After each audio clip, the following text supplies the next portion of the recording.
Time now for Last Call. Jimmy Kimmel's show went out and asked young Americans about President Trump. Roll the tape. Can you do an impression of him? It's gonna be great. We are gonna build a wall, and it will be huge. I will build a wall, a big one. China, China, China. Here's your paper dolls. Can you do an impression of the president for us? You're fired. So cute. All right, that's all for us tonight. Be sure to follow me on Facebook, Instagram, and Twitter. Justice with Judge Jeanine is next. And remember, I'm Waters, and this is my world. Quiero respirar tu cuello despacito. Deja que te diga cosas al oído. Para que te acuerdes si no estás. Breaking tonight, the Democrat-engineered government shutdown rolls on as Americans mark 1 year since President Trump took the oath of office. Hello and welcome to Justice. I'm Jeanine Pirro, live in our nation's capital tonight.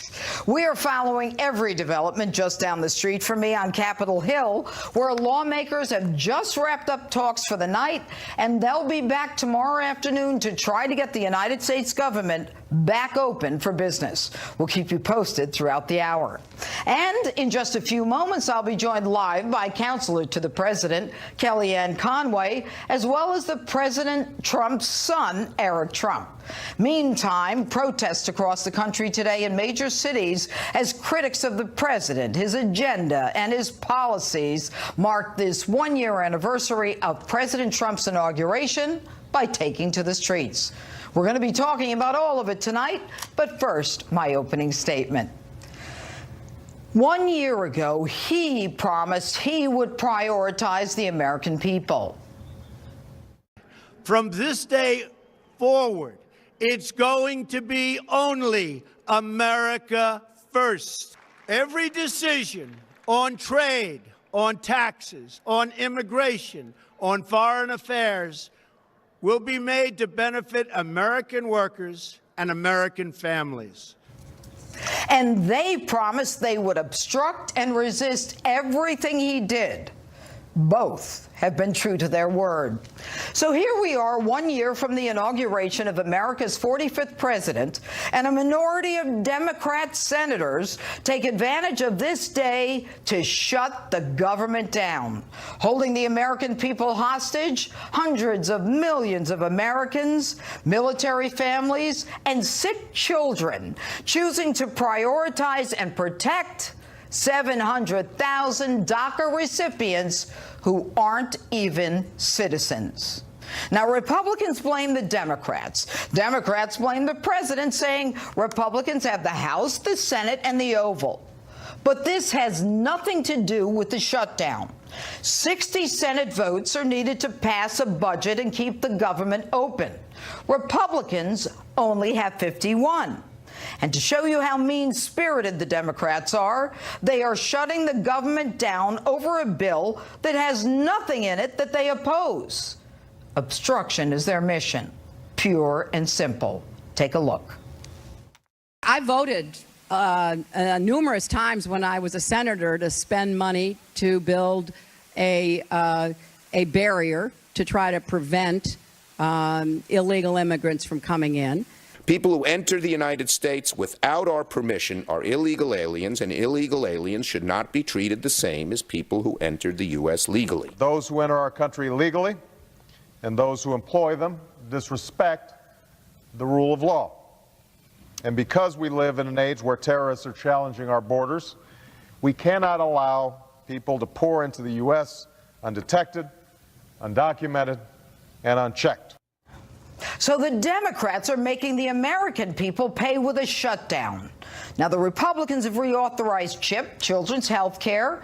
They've delayed Obamacare taxes, but this isn't good enough for the Democrats who want to take care of illegal immigrants. As if we aren't already giving them education, medication, housing, and lawyers whenever they need them. Now, the president brought Democrats and Republicans together to work on a bipartisan solution and a permanent fix for DACA, always making clear that it's contingent on securing the border. Make no mistake, this is about stepping on President Trump's one-year anniversary and his opportunity to highlight to America his accomplishments.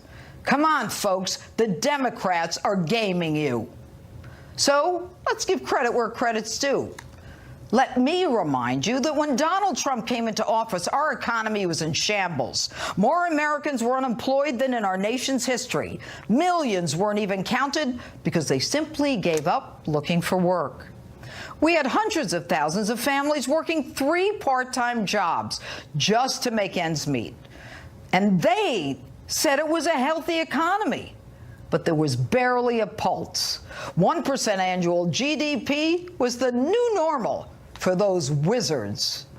And he came to us at a time when we needed his tough talk, his unvarnished perspective.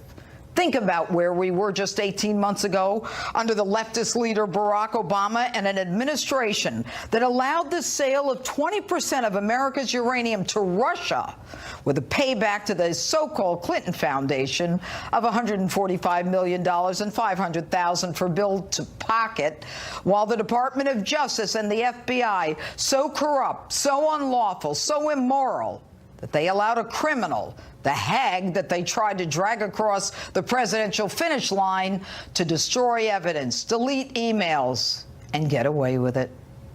And so it was that Donald Trump stepped into the spotlight, a patriot who believed in putting America's interests first, who believed that the decline of America was a choice that we could reject. The American dream is now being renewed. 3% growth, maybe even 4%. A market that is roaring, historic highs. Unemployment, the likes of which we haven't seen since 1973. And African-American unemployment, its lowest in decades. Tax cuts for all of us. Government regulations cut faster than at any time in history to help business. And the military finally getting the support it deserves while it crushed the Islamic Caliphate in the Middle East. Illegal immigration is at its lowest level in more than a decade. And so, yes, folks, he arrived just in time when our nation needed to be inspired, needed a new agenda, desperate for a better path to the future. If I were a betting person, I would predict that this shutdown will end by the beginning of the week. The American people see the vindictiveness of the obstruction and resist Trump movement. And this was a simple ploy to step on the president's inaugural anniversary. And that's my open. Tell me what you think on my Facebook page, Twitter, and Instagram, #Judge Jeanine. And joining me now is Counselor to the President, Kellyanne Conway, who is live from the White House. Good evening, Kellyanne. Good evening, Judge. Well, okay, so here we are. The president was supposed to be in Mar-a-Lago tonight, celebrating his first year in office and the many accomplishments that he has had. But right now, he's inside the White House working on a deal to get the government running again. Instead, what is going on in the Oval Office right now? What can you tell us? Well, the president's being who he's always been, Jeanine. As a successful businessman, he's a master deal maker, negotiator. He has always believed in bringing all different ideas and inputs and individuals to the table. You know, he always looks for disagreement, dissension. He doesn't need 100% agreement. He just needs an open, honest conversation. This is the president who 10 or 11 short days ago convened that historic meeting in the cabinet room that went on for 55 minutes, close to an hour on live TV. America saw for themselves a president talking to a bicameral, bipartisan group of individuals on the issue of immigration. Fast forward a week later, you have Democrats voting no last night to a continuing resolution. Effectively, that means they voted no to keep the government open. They voted no to military funding. They voted no to these military wives getting the money they need. They voted no to the Border Patrol agents because they're saying yes to DACA recipients who crossed that border illegal, many of them. Now, that is an issue the president said he will take up. We can negotiate DACA again and the entire immigration plan, like ending the diversity visa lottery, ending chain migration, building that wall. We can negotiate that again once the government gets reopened. That's March. January, the spending ran out. So these Democrats who said no last night said no to keeping their government open. This president, he stands ready to sign into law anything that is fair to all of the folks who are relying upon this money, and he stands ready to negotiate on other pieces after that. He's made that very clear. He could not be more clear. We still don't know what the Democrats oppose. They are for every single thing that's in the continuing resolution. They're just not for the continuing resolution. And I just read today that Nancy Pelosi is out taking the House members to dinner at a fancy restaurant while our military and our firefighters are wondering if they're going to be paid. What about Senator Schumer? Has the president spoken with him in the past few hours? Well, the president had Senator Schumer here at the White House for a very small meeting yesterday that involved just the two of them and their chiefs of staff. So he asked Senator Schumer, of course, what is it? What are you looking for? I mean, if the answer is always going to be from the Democrats, we want to talk just about DACA, then we're not talking about everything else that is a continuing resolution. Jeanine, it took Donald Trump to stick the Democrats in this odd box where they're tonight against S-chip funding for the 9 million or so children who rely upon it for health care. The Democrats you know are what? I'm going effectively to stop voting you right against there, that. Kellyanne. Kellyanne, that's such an important point. You know, I don't know if people understand CHIP. CHIP is a health care program for, is it 9 million kids? About our most vulnerable children who rely upon it. That's right. Right, and the Democrats aren't going to vote for this. That's why the headlines that I just ran in my open, you know, everyone is blaming the Democrats because this is unconscionable. It's unconscionable. It's also, the Democrats have spent more than a year now proudly saying that their motto is resistance. Resist, obstruct, say no to everything. So in the span of one short month, the Democrats have effectively said no to historic tax cuts, the benefit of which American workers are feeling already. Millions of American workers getting billions of dollars in raises, bonuses, capital investments by these employers. Essentially, if you voted no against the tax cuts last month, you voted no for the 20,000 jobs that Apple has just promised. If you voted no yesterday to keep the government open, you're voting against funding the military and giving these vulnerable children the health care that they rely upon. And that's very difficult for the Democrats because when people look up, they're not going to say, oh, the Republicans are in charge of the government. People are going to know you need 60 votes in the Senate. So by its very definition, it has to be bipartisan. And number two, they're going to say, I probably think that the party that has said resist, obstruct, and no for over a year now are the ones saying no again. Well, and I want to read, and I'll call for President Trump's tweet today. He says, beautiful weather all over our great country, a perfect day for all women to march. Get out there now to celebrate the historic milestones and unprecedented economic success and wealth creation that has taken place over the last 12 months, the lowest female unemployment in 18 years. And they're out there marching, again, with those pink hats. And I was here a year ago, as were you, obviously, Kellyanne, and women's unemployment is at an unbelievable low, and they're still protesting, most of them. I don't know what they're protesting. Do you? Well, I see how they're spending their tax cut anyway, but look, they're stimulating the economy that he's created. There's more that won't fit in one tweet, and that was one of my favorite all-time tweets, which says a lot because I have many favorite ones. But since this president took office, 863,000 new jobs were filled by women. Over 500,000 American women have entered the workforce since he took over. And as he said yesterday in the Rose Garden, in addition to unemployment among women being at a 17-year low, unemployment among African Americans, among Hispanics are at all-time lows. So this is a rising economy. When people see their paychecks are fatter, their 401ks are larger, their investments are more robust, you can't argue with the metrics. And those metrics benefit everyone, even those women today who said that somehow they're protesting. What exactly are you resisting? And may I just say, this president's been here for 1 year. After 8 years of the last president, that has led to the 30 million Americans who still don't have health insurance. That led to the millions of women still in poverty. We're doing what we can, given what we inherited. And I'm so proud of this president. He's been a president for all women, and he's elevated women in his cabinet, in his administration, in his White House, the way he's elevated them in his corporation, his campaign. I'm very proud to work for somebody who's such a great boss for women. Kellyanne Conway, thanks so much for being with us tonight. All right.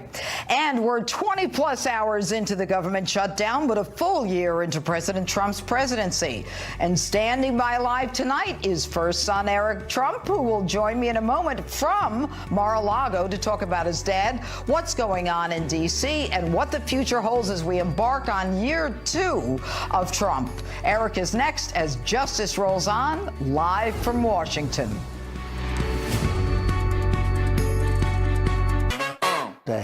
I'm doing every minute of the day. I'm doing something. I'm cutting prices. This nation has such unbelievable potential. Welcome back to Justice Live from D.C. on this very busy night of news. That's a look back at my interview with the president in the White House last year. And now here we are in the anniversary of his first year in office, and he's hard at work trying to get a deal done to end this Democrat shutdown.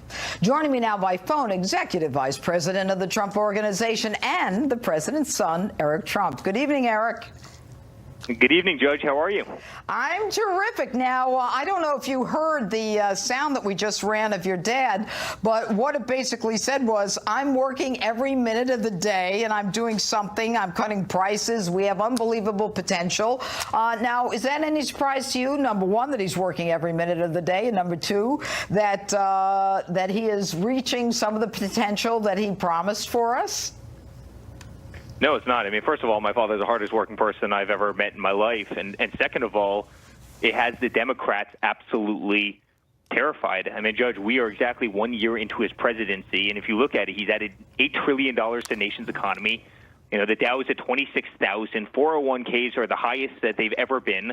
You know, there used to be 40,000 ISIS fighters. They're down to less than 1,000. And, you know, that's getting depleted rapidly. You know, unemployment's at a 17-year low, consumer confidence at an all-time high. I mean, I could keep going. I mean, jobs, industries coming back to this country. Apple just announced that they're investing $350 billion in America. You know, I mean, I could go on and on and on, but the Democrats are terrified. My father's working like no one has ever worked before to bring back this country and, you know, fulfill his promise to make America great again. And I just could not be more proud of the man. Well, and what is really amazing is that here we are a year later, and, you know, we've got this Women's March, you know, somewhat like the march last year, and certainly not as large. And yet the women, as I just spoke with Counselor to the President, Kellyanne Conway, I mean, you know, they are in a position much better than they were last year in terms of employment. And it's almost as though it doesn't matter what your father accomplishes. It's this obstruct, resist. We got to stop this man. And you ask some of them what they're marching about. They don't know. Well, you know, it's interesting. You look at this whole government shutdown, and the only reason they want to shut down government is to distract and to stop his momentum. I mean, my father has had incredible momentum. He's gotten more done in 1 year than arguably any president in history. And so how do they divert from that message? I mean, how do they save their own party when they don't have any leadership? They don't have any, you know, good candidates out there. They don't have a message of their own. How do they do that? They obstruct, they distract, they try and place blame, and it's the worst of government. And honestly, I think it's a good thing for us, you know, Judge, because people see through it. I mean, people have seen a year that's incredible, that's been filled with nothing but the best for our country, America First policies, and they're happy with where we are as a nation. You know, families are wealthier, families are doing better, jobs are better, our economy is better, there's lower unemployment. I mean, our nation is thriving once again. It was going down and it was going in an awful direction. Our nation is thriving again, and that's because of his actions, and it really has the Democrats worried. And do you think that this, the Democrats arguing that they have to make sure that DACA is taken care of over, the damage that's being done to military families, sick children? Do you think the American public sees through this? Do you think they see that the Democrats are just obstructing, that they don't want to help Americans, that their priority right now is DACA, when in truth, Obama could have handled this and had it all done with? And all of a sudden, they want to complain about your father. Well, it's kind of interesting. My father was elected for one reason, and that's because he actually believed in putting America first, which is overwhelming among the citizens of this country. They want to see our country come first again, and it hadn't been put first for a very long time. Second of all, if you looked at the vote, you had 269 Republicans who voted to keep government open.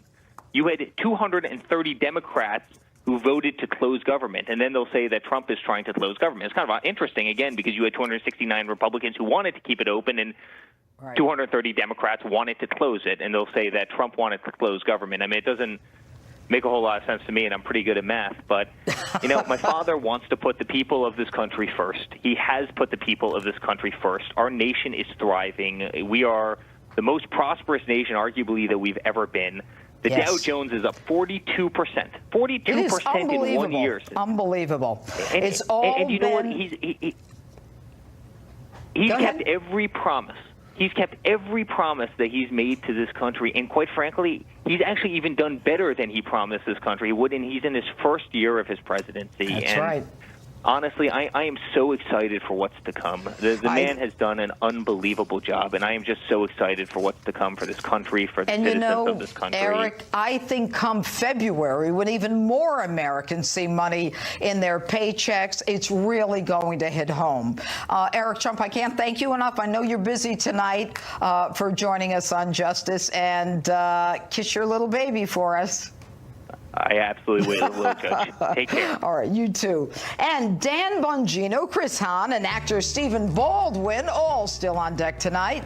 But next we go live back to Capitol Hill for an update on the breaking news and talks to end the shutdown. Plus, new details on the shocking FISA memo that everyone's speaking about. Republican Congressman Matt Gaetz has seen the memo, and he joins me live. Don't miss this one. Back in a moment.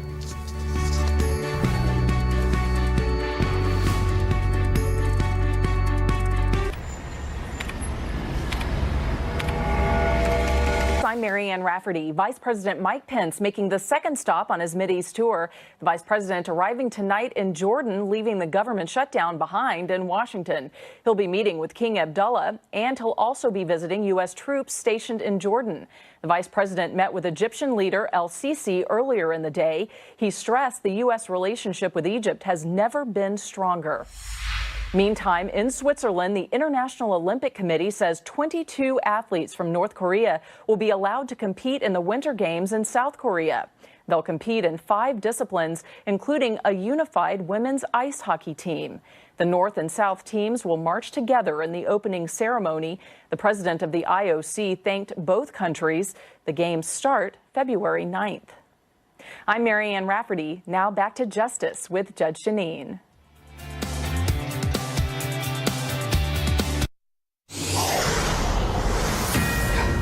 Breaking tonight, talks continue on Capitol Hill as the government shutdown nears the end of day one.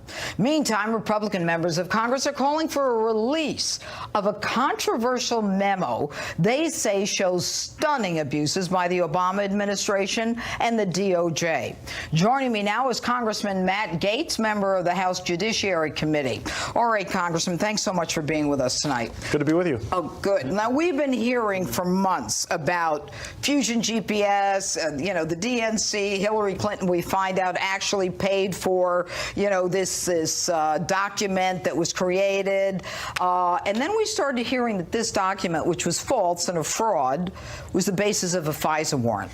There is talk or reports that there is now a report that will show us and shock us about the abuses. Can you tell us about that report? There are 4 pages of a memorandum prepared by the Intelligence Committee that will shock the conscience of this country when it comes to the horrific abuses that occurred during the last administration and that I believe continue to pose a threat to Donald Trump's presidency. It is so important, Judge Jeanine, that we are fighting to get this memo released to all of the American people. I don't think the right answer is just to allow members of Congress to be horrified and outraged. All Americans need to see what was happening to undermine this president duly elected. How do we release this information? When do I get to see it? Well, at any moment in time, the intelligence chairman, who has done an excellent job, Devin Nunes, can schedule a vote in the Intelligence Committee. If the Intelligence Committee votes to declassify this information, and if President Trump doesn't overrule that, it will immediately become available to the American people, and that is necessary. Who wrote it? This is a composite memo drafted by the staff of the Intelligence Committee, and it highlights various conclusions that will truly shock the consciousness. But what do you mean it highlights whose conclusions? Well, names are named. The names that we've talked about in the news associated with the corruption that is posed to President. McCabe, and Strzok, and who else? Well, I can't go into the specific names until we share that information, but I can say this. Names are named, and you also get to see the interaction between the various people that we've been discussing and the organizations and entities that had a stake in the outcome in the 2016 election. And so going from a point in time where we have just a series of data points and characters to actually assembling that into a fact pattern, it tells a lot to the American people about what was really going on in our government. When is Devin Nunes going to schedule this for a vote? Well, he said he wanted to hear from more members of Congress. 64 of us have already sent him a letter. On the phone. You can do that in an hour. I spoke to him today on the floor. The good news is that Chairman Nunes, Bob Goodlatte, Chairman of the Judiciary Committee, and Trey Gowdy are working together on the timing of this. But I think this is so important, so shocking, it should be public immediately, and we're pressing the timetable. Tell me what we're going to be shocked about. I think we'll be shocked not only at the way information was collected, but the way that that information was authenticated. And I can't go into any details, but only to say that you're aware as a judge of the way evidence has to be authenticated and presented to a court to get a warrant. And it has to be probable cause to sign a warrant. Of course. And prosecutors and investigators cannot perpetrate frauds on the court by presenting false information or information they know to be false. All right, so let's assume that we're talking about Bruce Orr, Lisa Orr, McCabe, Strzok, possibly Rosenstein, Jim Comey. I don't want to hear, if any of what you're suggesting is true, that these guys get to dictate when they're going to retire. My viewers want them taken out in cuffs. If they violated the law, they need to be taken out in cuffs. Is that going to happen? Well, heads are going to roll. I believe. What does that mean? Well, I believe crimes were committed. I read this now memo. you've got to send it to Jeff Sessions, assuming that he's got a Justice Department that's going to be fair. Well, we need Jeff Sessions to be the Attorney General, not an employee at the Justice Department. That's been one of the major problems, is that he hasn't exercised sufficient control of that agency. And I think he did a great job as a senator, but as Attorney General. I don't care. Right now he's AG. It doesn't matter about when he was a senator. Good for him. Congressman Gates, I can't wait to read it. Hopefully soon. 2 weeks? I'm hoping sooner. Good. All right. A quick programming note, by the way. If you follow me on social media, you know that we were planning on bringing you a street justice tonight from Hillary Clinton's hometown of Chappaqua, New York, where I was in the woods looking for her. Way too much breaking news out of Washington tonight, but we're going to bring you that street justice next week, hopefully if the shutdown business is cleared up, and I think it will be. Anyway, a little later than usual tonight due to the breaking news, but the panel is ready for battle. Dan Bongino and Chris Hahn. Oh, boy. Join me live next to debate the chaos in Washington and who's responsible. The throwdown over the shutdown is next.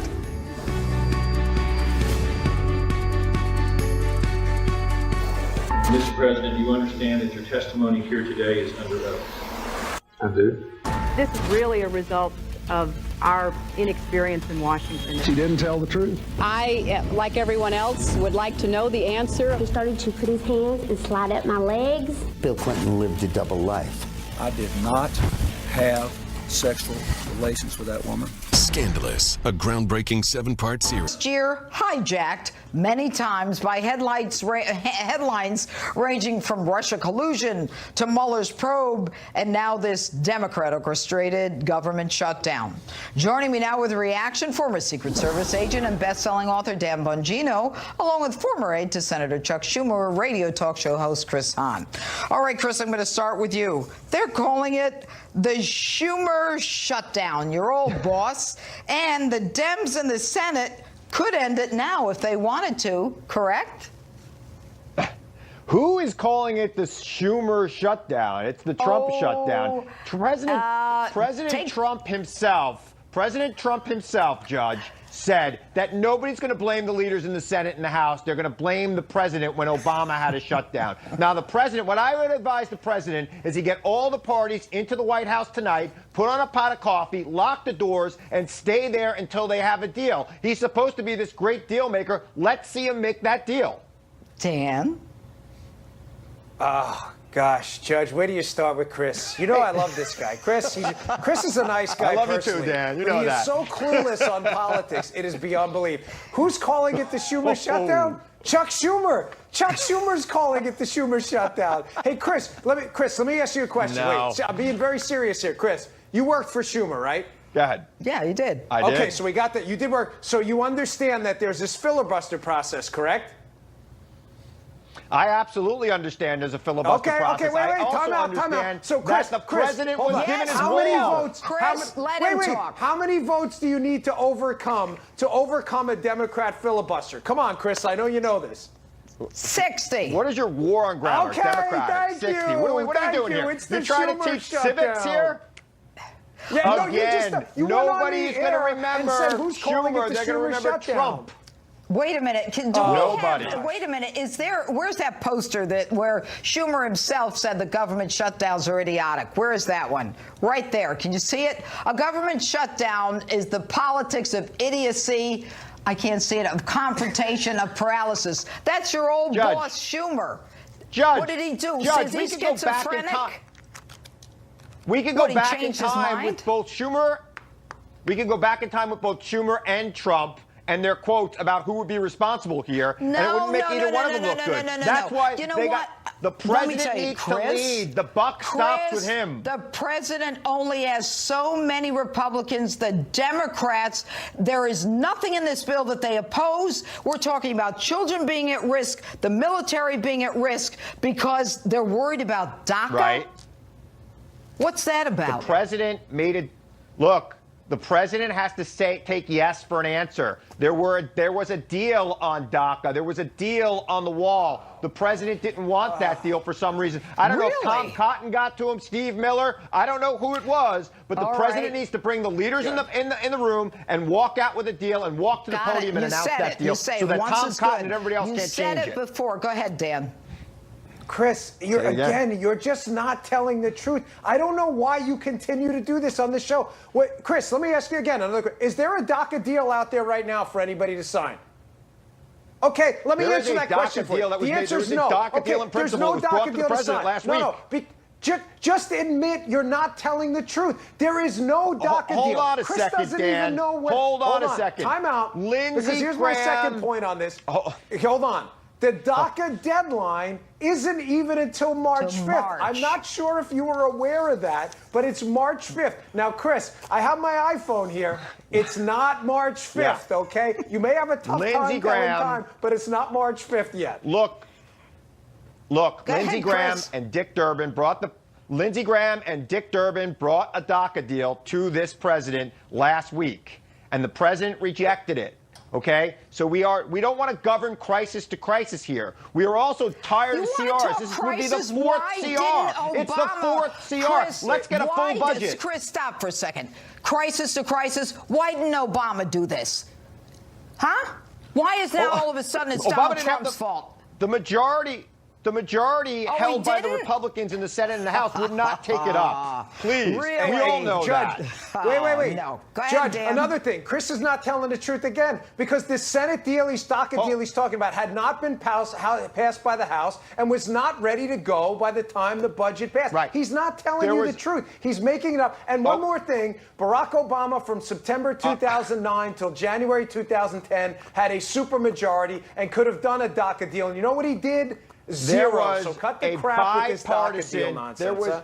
There was a bipartisan deal on immigration that passed the Senate that was not taken up in the House. Making that up. So let's be clear about that. The House of Representatives would not allow the vote. I'm not making anything up, Dan. Read it. There's no signed DACA deal from the House and the Senate that passed for Trump to sign. You're just making it up. There was a bipartisan deal on immigration that included DACA that passed the Senate. All right. It was a Chris, bipartisan deal. Let me ask you a question. Is there anything, Chris, is there anything in the funding bill to keep our government going on behalf of children, the military, federal employees? Is there anything in that the Democrats oppose?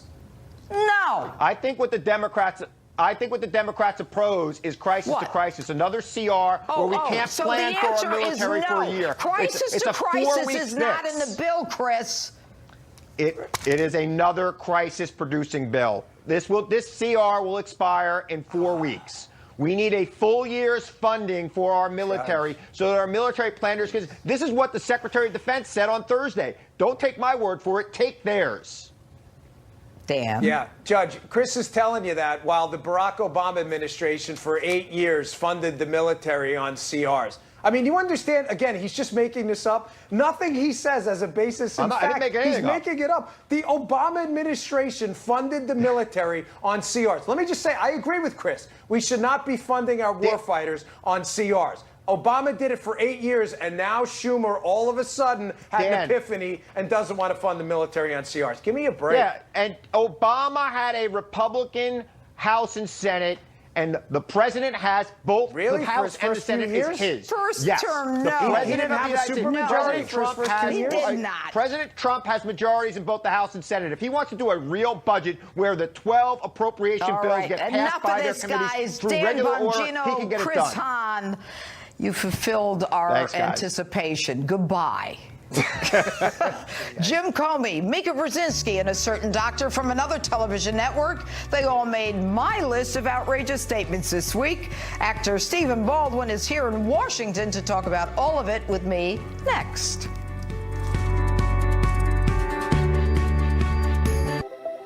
People would stare. Psoriasis does that. To make really weird decisions, and this sure is one of them. The College of William and Mary in Williamsburg, Virginia, has tapped ex-FBI Chief James Comey to teach an ethical leadership course. Can you believe that one? And that's just one of the most outrageous things I've read this week. And joining me now here in D.C. with a reaction to this and so much more is actor and Trump supporter Stephen Baldwin. Okay, Stephen. Now, I don't know how much you know about this guy, Jim Comey, but they used to call him when he was... Not much, thank God.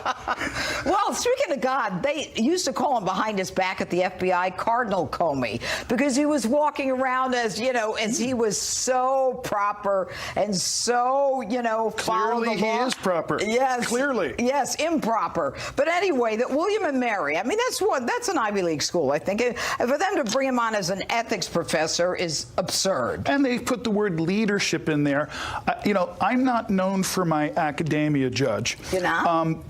And that's okay. I'm cool with that. But I think they left a word out. It should be leadership leaker course. I was wondering. Oh, that's good. Didn't that work? Or leaderless. Oh, okay. Okay. So, but there's all kinds of combinations. But there he is over there, Jim Comey. All right. Now, here's another one for you, Stephen. Now, Mika Brzezinski on Morning Joe, you know that show on Wednesday. Sure. She says that along with the fact that the president appears to be, according to the doctor, healthy, worries me. Are we putting this up or no? That, along with the fact that the president appears to be, according to the doctor, healthy, worries me, because if he wasn't healthy, that would be a great excuse for this behavior. Now he has none. which you can then deduce other things that are far more nefarious and frightening. Can you make sense of that? Nefarious and frightening. Because he's healthy. So much drama over there on that other network. It's so exciting. I'm so glad they're just talking about stuff that's not doom and gloom. Yeah, but how could they? Does that make sense to you or anyone watching that show? The fact that the president appears to be, according to the doctor, healthy worries me. How could you be worried the president is healthy? Well, I think it's pretty clear that the progressive movement is going to do everything it can to message as best it can negative, negative, negative. So when the president's doctor, I think he's probably a pretty good one. Yeah, well, no, he's the same one who examined Clinton, right. Bush, yes. Obama. Yes. So this isn't his doctor, so to speak. But go ahead. So if they trusted that doctor before, what changed? He was the doctor for Obama. But it's just amazing. It's so anti-Trump, isn't it? I think it's a little amusing, yeah, honestly. Well, I'm glad you're amused. Sometimes it makes me T.O. Well, that's why you're the judge. Yeah, that's right. I forgot. Okay, now, here's another one. Sanjay Gupta on CNN. Yeah. Let's take a listen to this. You can start to say, well, if you do nothing different, if things don't change, you can start to predict the likelihood of having some sort of heart event, cardiac event. The president has heart disease. Those numbers qualify him for having heart disease. His doctor said he didn't have any of this, and this guy is over at CNN saying the president has heart disease. Well, it's Sanjay Gupta. There's probably so many clips of that doctor commenting on how great this doctor was with Obama and how great he was in the past. So it's just the same rhetoric, Judge Jeanine. It's the same thing over and over when there's no evidence of other things and when the economy's soaring and everybody's having a better time, these guys got to turn around and say, no, no, no, no, no. This is our perception of the truth. Okay, and so now that we know the guy's mental health is so, I mean, the test he did 30 out of 30 was perfect. As far as they say he's still unfit. Well, are they nuts? I think President's strategy of crazy like a fox is working just fine. Stephen Baldwin, thank you for being with us in Washington. Thank you. We'll be right back, everyone.